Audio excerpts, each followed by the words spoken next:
Naona. So askari mwingine akakuja akaniambia wewe ni mjinga aina gani? Acha nikusaidie.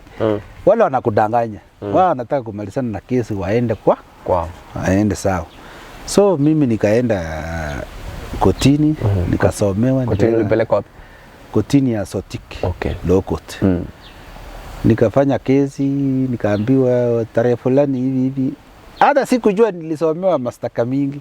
Nilisomewa mpaka ya uwizi. Amba hata sikuwa najua. Ulivunja nyumba ya fulani. Na tena ukafanya sijui breaking and stealing mahali fulani. Kesi ikawa ngapi? 3. Kuna ya mtoto? Iko ya mtoto na iko ya breaking and stealing na iko ya stealing. Unaona?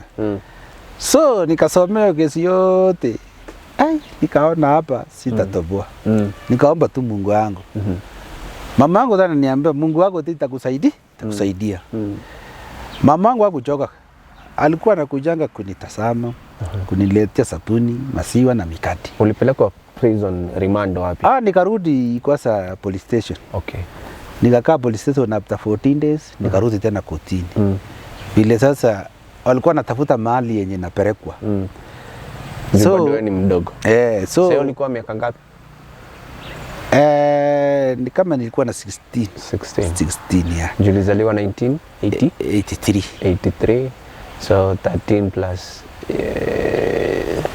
10 ulikuwa miaka 15. So mahali nilikarudi police station ya Sotik. Vile nilirudi Sotik nikapelekwa sasa kotini after 14 days. Ulikuwa miaka 17. 17. So nikarudi kotini after 14 days. After 14 days ndio sasa nikaletwa sasa prison Kericho. Kufika Kericho ndio nikapatana na Kemei. Kemei akaniambia, wewe bwana, unatoka wapi? Mimi nikamuelezea. Akaniambia usijali.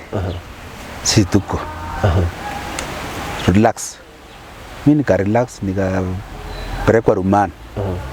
So nikakaa rumani miaka 2003 mwezi wa 7. Ndio sasa nikahukumiwa kifungo cha miaka 15 prison. Ukahukumiwa lini? Uko Sotik. Ulihukumiwa, ulishikwa 2001.